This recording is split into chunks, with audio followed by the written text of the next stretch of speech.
Hey everybody, Pastor Chris here for another episode of Coffee with Chris. I would like to read a passage out of 2 Corinthians chapter 3, verses 12 through 18.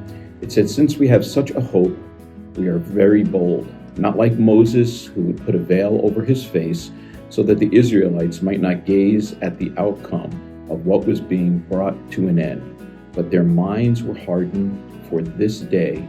When they read the Old Testament, that same veil remains unlifted, because only through Christ is it taken away. Yes, to this day, whenever Moses is read, a veil lies over their hearts, but when one turns to the Lord, the veil is removed. Now the Lord is the Spirit, and where the Spirit of the Lord is, there is freedom.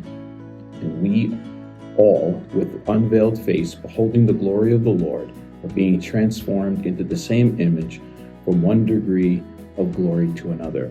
For this comes from the Lord, who is the Spirit." And I remember when I was in Bible college, I had an opportunity to work over the summer and stay on campus, and I worked with a local handyman who did cabinetry and all kinds of different kinds of trades, and he used to do a lot of plumbing work. And one time we were doing a plumbing repair, and it was on a baseboard register in a home, and he said to me, grab the plumbing gear, and we got on the floor, and he said, "I want you to pass me asbestos floor tile."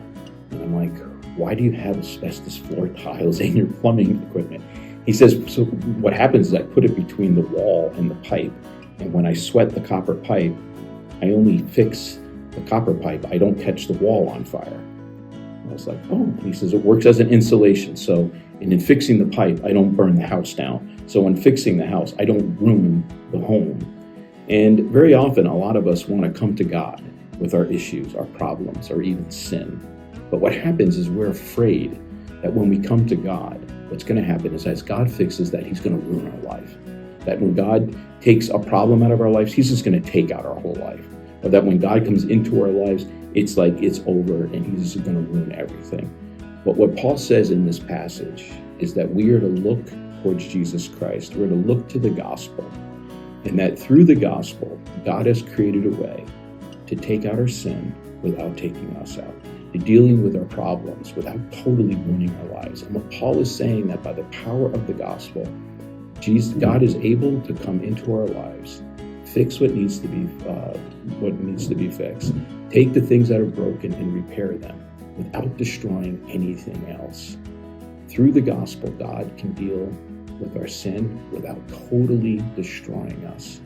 What Paul is saying here is that our God, as big as he is, as awesome and powerful he is capable of dealing with the intricate things in our lives without destroying other things. As a matter of fact, when he fixes those things, he actually begins a repairing process of our whole entire lives. But we can rest assured this week, if you have difficulty in your life, our God is intimate enough with us to come into our lives and to do miraculous works. So, as Paul said, we can trust our God because we know our God came to us in the way of Christ. So be encouraged today. Bring your issues to God and let him do amazing works in your life. God bless you.